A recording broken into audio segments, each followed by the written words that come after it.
أعوذ بالله من الشيطان الرجيم. بسم الله الرحمن الرحيم.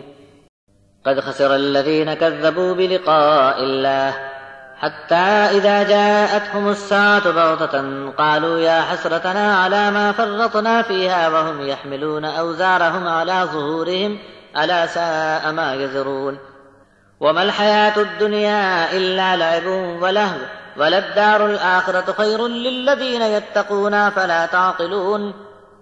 قد نعلم إنه ليحزنك الذي يقولون فإنهم لا يكذبونك ولكن الظالمين بآيات الله يجحدون.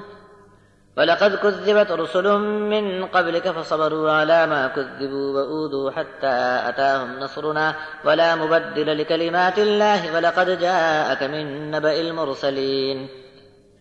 وإن كان كبر عليك إعراضهم فإن استطعت أن تبتغي نفقا في الأرض أو سلما في السماء فتأتيهم بآية ولو شاء الله لجمعهم على الهدى فلا تكونن من الجاهلين.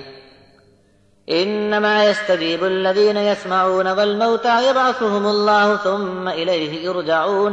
وقالوا لولا نزل عليه آية من ربه قل إن الله قادر على أن ينزل آية ولكن أكثرهم لا يعلمون.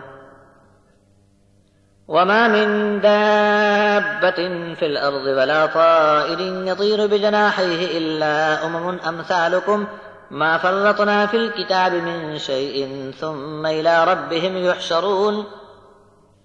والذين كذبوا بآياتنا صم وبكم في الظلمات من يشاء الله يضلله ومن يشاء يجعله على صراط مستقيم. قل أرأيتكم إن أتاكم عذاب الله أو أتتكم الساعة أغير الله تدعون إن كنتم صادقين. بل إياه تدعون فيكشف ما تدعون إليه إن شاء وتنسون ما تشركون. یقیناً بڑے نقصان میں پڑے وہ لوگ جنہوں نے اللہ سے ملاقات ہونے کی اطلاع کو جھوٹ جانا۔ جب اچانک وہ گھڑی آ جائے گی تب چیخ اٹھیں گے کہ ہائے افسوس، ہم سے اس معاملے میں بڑا قصور ہوا، اور اپنی پیٹھوں پر اپنے گناہوں کے بوجھ لاد کر حاضر ہوں گے تو کیا ہی برے بوجھ اٹھائے ہوں گے۔ دنیا کی زندگی تو کھیل اور تماشا ہے، اصل مقام تو آخرت کا گھر ہے جو نہایت اچھا اور بہتر ہے ان لوگوں کے لیے جو اللہ کی نافرمانی سے بچ کر چلتے ہیں۔ تو کیا تم عقل سے کام نہ لوگے؟ اے نبی، ہم جانتے ہیں کہ جو بکواس یہ لوگ کرتے ہیں اس سے آپ کو رنج ہوتا ہے، لیکن یہ صرف آپ کو نہیں جھٹلاتے بلکہ یہ ظالم لوگ تو اللہ کی آیات کے مخالف ہیں۔ آپ سے پہلے بھی بہت سے رسول جھٹلائے جا چکے ہیں، اس پر انہوں نے صبر کیا اور انہیں بہت ستایا گیا یہاں تک کہ ان کو ہماری مدد آ پہنچی، اور اللہ کے فرمان کو بدلا نہیں جا سکتا۔ بہت سے رسولوں کے واقعات احوال آپ تک پہنچ چکے ہیں، پھر بھی ان کا منہ موڑنا تم کو بھاری لگتا ہے۔ تو اگر تم سے ہو سکے تو زمین میں سرنگ ڈھونڈ لو یا آسمان میں کوئی سیڑھی لگا کر ان کے لیے کوئی معجزہ لا دو۔ اگر اللہ چاہتا تو ان سب کو خود ہی ہدایت پر جمع کر دیتا، سو تم نادانوں میں شامل نہ ہونا۔ حق بات کو مانیں گے وہ جو سنتے ہیں، رہے مردے تو اللہ ہی ان کو اٹھا کر کھڑا کرے گا، پھر اس کی طرف وہ لائے جائیں گے۔ اور کہتے ہیں اس کے رب کی طرف سے اس پر کوئی نشانی کیوں نہیں اتاری گئی؟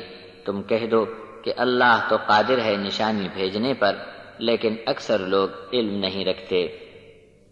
زمین میں چلنے والا کوئی جاندار ہو یا پرندہ ہو جو اڑتا ہے اپنے دو پروں سے، یہ سب تمہاری طرح کی ایک ایک جماعت ہیں، ہم نے اپنے دفتر میں درج کرنے میں کسی چیز کو نہیں چھوڑا۔